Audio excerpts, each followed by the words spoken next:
As we get into this week's episode,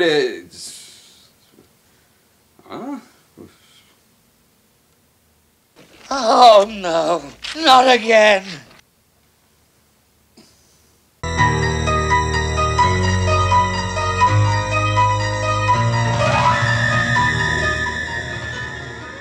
There's an obvious reason why we're doing a wedding-themed slasher film on the show this week, and that's because it's one of the thousands of movies that I have in my jacket for some reason. As you can see, He Knows You're Alone is a 1980 slasher film with a cover that looks like every audience reaction trailer for every found footage movie. But the tape assures me that it is a horror movie and that it's good. What a ringing endorsement. Too bad it's already spoiled for me that the door is the killer. He Knows You're Alone stars Caitlin O'Heaney, an actress so known for slasher movies that I'm pretty sure her IMDb photo is getting murdered. She plays Amy, a bride-to-be who is stalked by a knife-wielding maniac hell-bent on killing women before their weddings. It's why I myself had to get married. She can fix me. The film was directed by Armand Mastroianni, who still works today as a television director, and it was written by Scott Parker, whose only other credit is for another 1980 movie called Die Laughing. You know, that movie with Robbie Benson and the monkey who knows too many government secrets. What? And with it being released by a top company like MGM, I'm sure the movie has originality that sets itself apart from the normal slasher movie.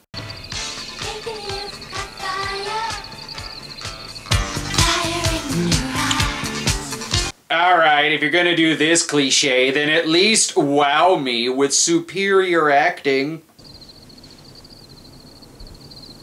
I don't hear anything. You're lucky you got looks, even if your dialogue is very confusing. That did it. What you gonna do? You just wait here. And if it's him, I'm gonna break his neck. Who's him? Is he the one who knows you're alone? Which you aren't? Well, if Don won't fuck me, guess I'm gonna have to sit on a hollowed out tree stump for 10 minutes. On the plus side, he's still erect. God, this is such a cliche-ridden opening. What? It's a movie within the movie?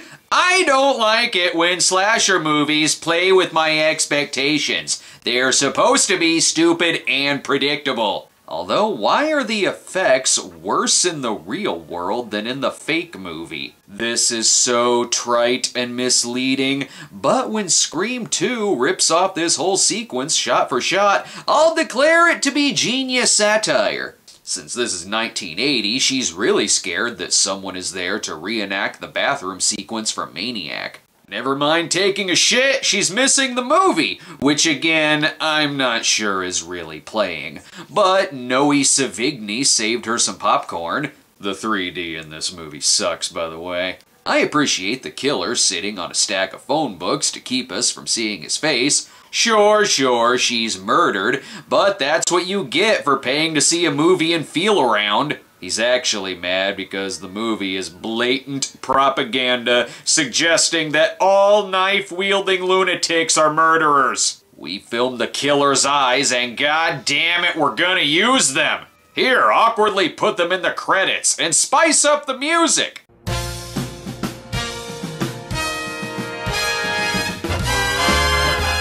Tonight's episode, Dearly Beheaded. The cops are actually here for a separate reason. Someone paid to go see Bad Mom's Christmas. Unfortunately, they have Dwayne T. Robinson on the case, and all he wants to do is blame John McClane. Oh, and there's another cop, too.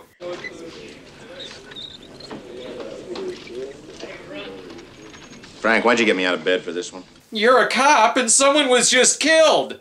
But Gamble here knows who the killer is, and so does the movie. The killer is off on a bus trip to, I don't know, some kind of vacation spot.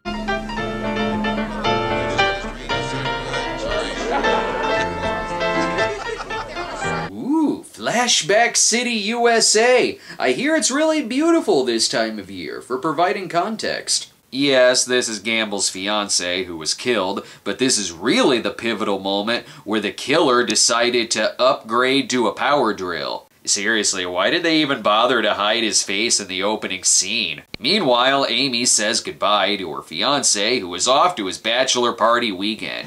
You gonna miss me? Oh, probably not. I give this marriage a year. But look, he has a nice surprise for her. What?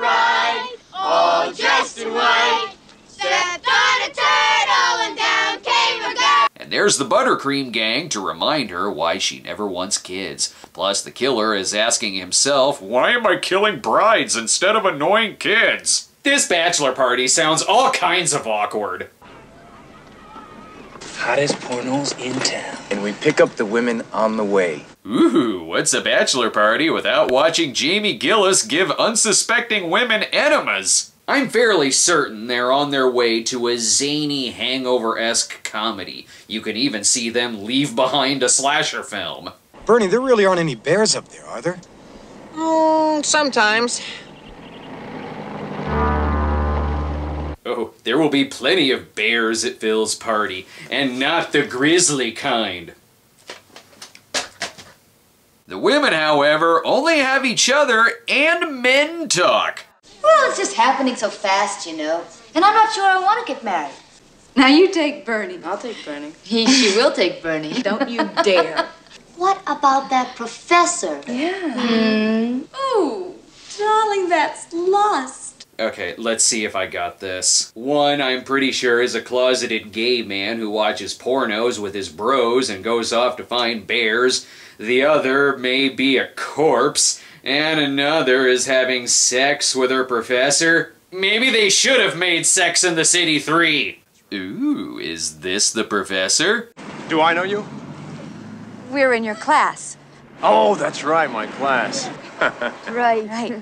Well, now it makes sense. She's having an affair with character actor James Rebhorn. And I'm sure he's the last of the familiar faces we'll see in this film.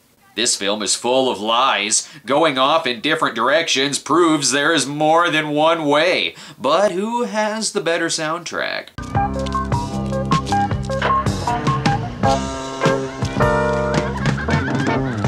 I often get walking down the sidewalk confused with going to a disco. Well, at least when Staying Alive is playing. Even the Casio music and these TV displays know which one is the killer.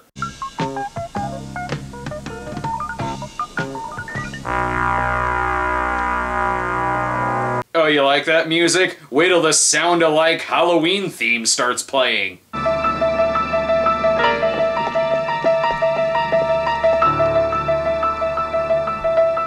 Still better than any of the music from H2O or Resurrection. So far, most of the movie is awkward cutaways. Delicious.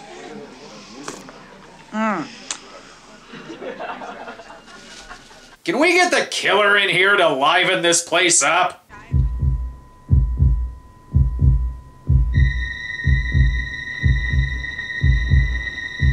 Thank you, but I think you could do better. Let's get a jump scare in here. You watch. Damn it, Don Scardino just got the egg cream washed out of his shirt. Don plays Marvin, who may not be a victim of slashing, but is a victim of friend zoning.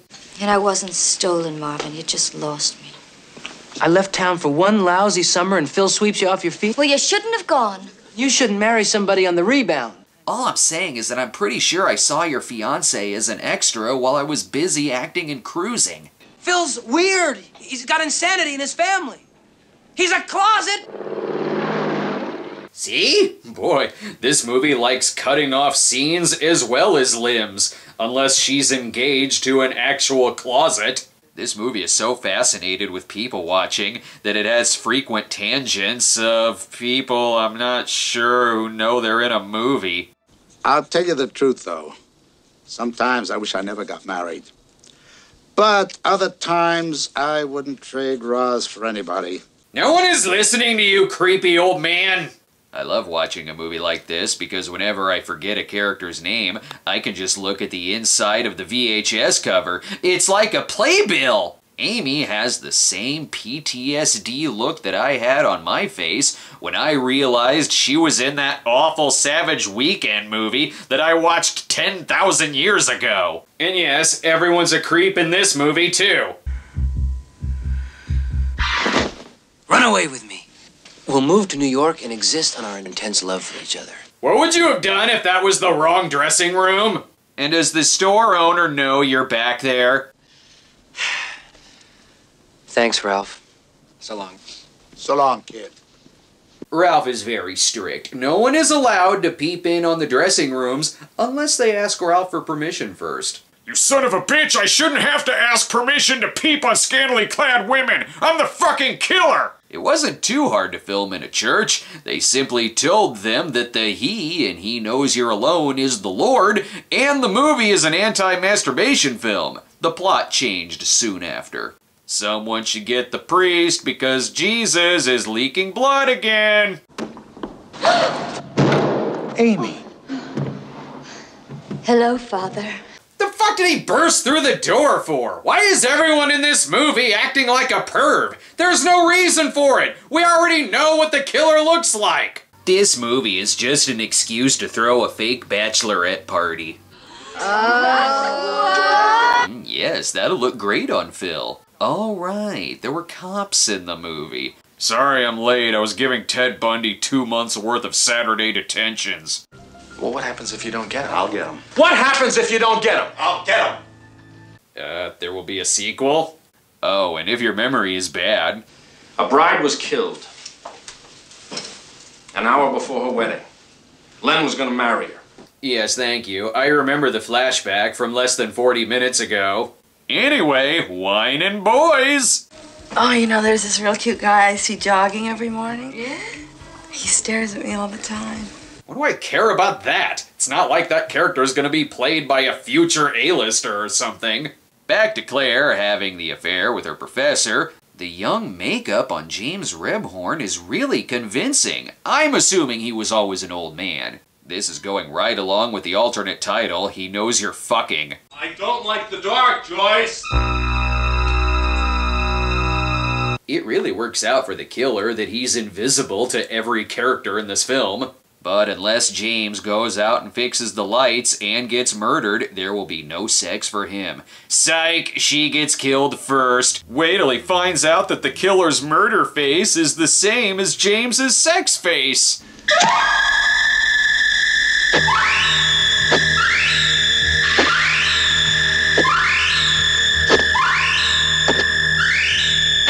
And that's why most slasher killers wear masks.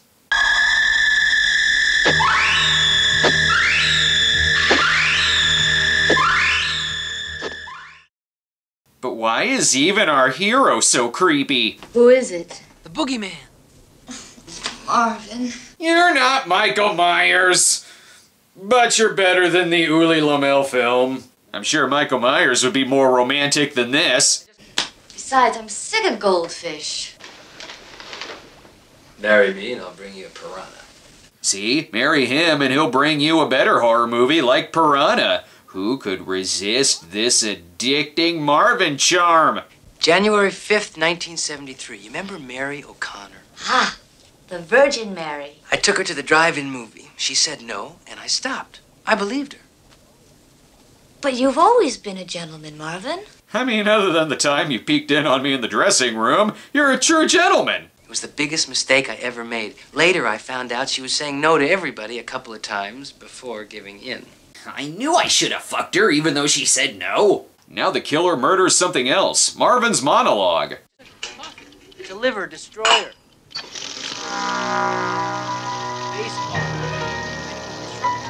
Hey, with Marvin in the other room, the killer doesn't seem so bad. Although, admittedly, Don Scardino is a million times more charming and more likable than Ducky. Now here's Nancy to talk about her pointless jogging friend again, but it does lead to a familiar face. What's wrong with you? Hey, Marvin. I think I ate too much cake last night. Audrey Griswold? It's good that she woke up because Clark was about to accidentally ram a wrecking ball through her window. Ah, good. Someone finally called in the body of the bridal shop owner. He was found several times, but most people didn't care enough to call in. I don't understand why the hell you're so damn interested in an open and shut case. It's a simple robbery and murder. That doesn't mean you don't look for who the murderer is. Oh, god damn it, I don't care about this jogging subplot. I see this going nowhere. I'm too tired to scream from the pain you just caused me. Oh, I'm sorry. Oh, don't be. I stretched out an extra foot to make sure I'd trip you. What the fuck? What is Peter Scolari doing in this? Just kidding, I don't know who this guy is. Nothing like going to a carnival in what is obviously 30-degree weather. Let's get one of the actors to talk about that. We had a scene that was at an amusement park, and we were shooting it here in New York in December. This is the dead of winter. There's no snow on the ground, but it is filthy cold outside. Bitter, bitter cold. Why are these people on the Rocco plane? It's obviously 10 degrees below zero here. Why are they going on the tilt-a-whirl now? Wind burn on the face. Oh, my lips are chapped. Wait a minute. Tom Hanks. That's who that actor is. Thank you, box cover. And leave it to Tom Hanks to still be very charming in this film. Don't you like to be scared, Abe? No. Most people do, actually. I mean, like to be scared. It's something primal, something basic. Horror movies and the roller coasters and the House of Horror ride. I want to go on that next. You can face death without any real fear of dying. Tom Hanks just psychologically broke down slasher films in an actual 1980 slasher film.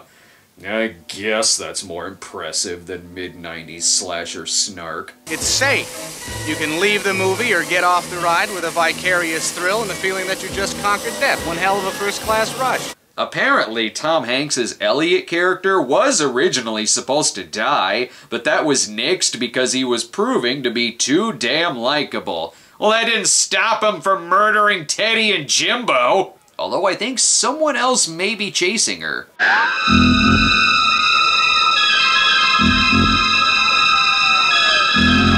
Holy shit, she's being chased by a shark! It's always nice to look back and see what movie Tom Hanks got his first Oscar nomination for. I want to call my roommate and have him vacate the premises. Why? Well, I thought we'd play a game of backgammon. I don't like to play games. No, you don't understand. He just played the Zoltar machine. He's not talking about sex. He's literally talking about backgammon. The last place the killer will find you. A haunted house.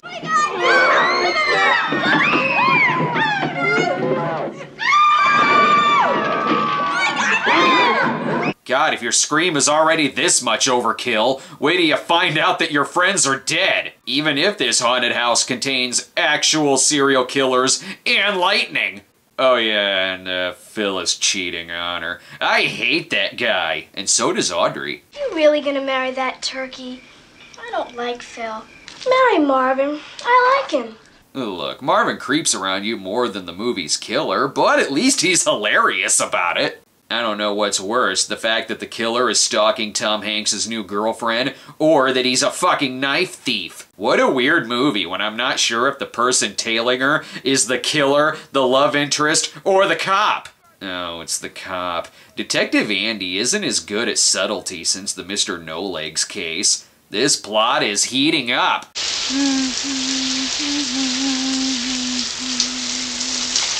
La la la. Sure. But given the Psycho breakdown before, I'll secretly give them credit for setting this up. Why don't you take a time out, movie? You've had a long day. When you're here with me, then it's real. It's the night again. That He Knows You're Alone soundtrack was really hot that year, just like how in 1981, no one could stop listening to the Final Exam soundtrack, or else they'd die. It's the night again. Yet another 1980 slasher film editing itself down to a G rating. No, you're walking into a trap. And he killed your fish!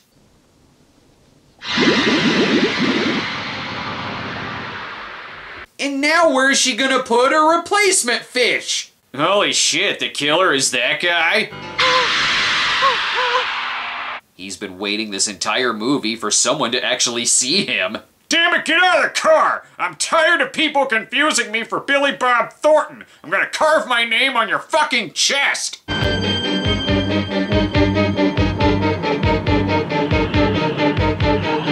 That shark is coming up on you really fast! Unless he's already there.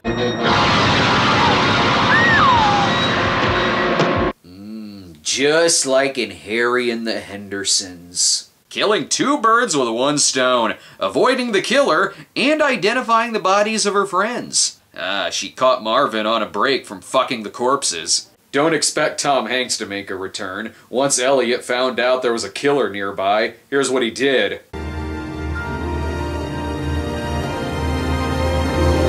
Smartest slasher character ever. Smart being the opposite of this guy. And Amy Jensen just called from the morgue and said that someone was trying to kill her. Where the hell is the goddamn morgue? You don't know where the morgue is? Bad cop!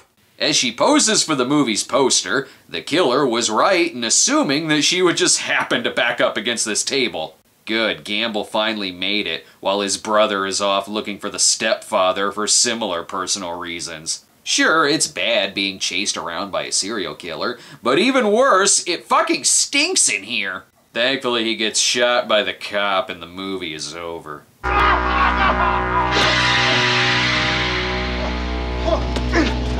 Well, that guy was pointless. Can we have Jogger Elliot back? And see, I told you the box cover gave away that the door was the killer. All right, I'm still in the movie. Don't ask me how I magically appeared in this room. It's a trick I picked up from directing Burt Wonderstone. And what a climax, the killer's getting arrested off camera. All it took was getting away from a deranged lunatic to show that Phil sucks and she should really be marrying Marvin. Given that the film has no sequel, I'm sure it has a tightly closed ending. Phil, what are you doing here?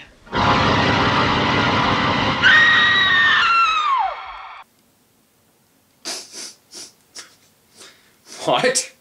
What the hell happened to Phil when he went out looking for bears? Lesson learned, never call off your marriage to anyone or they'll turn into a slasher movie killer. I guess the wedding could be worse. After all, here's a shot from my recent wedding. But would you believe it? He Knows You're Alone wasn't always the official title of the film. When the guy wrote it, who was a very nice guy, very talented writer, it was called Shriek. While we were making it, it was called The Uninvited.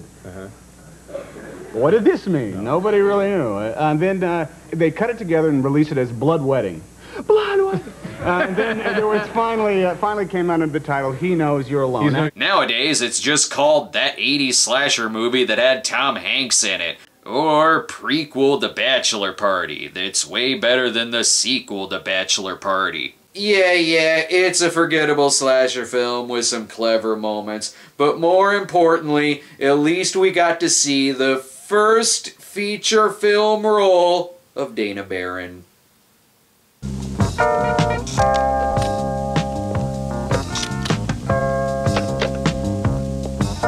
God damn it.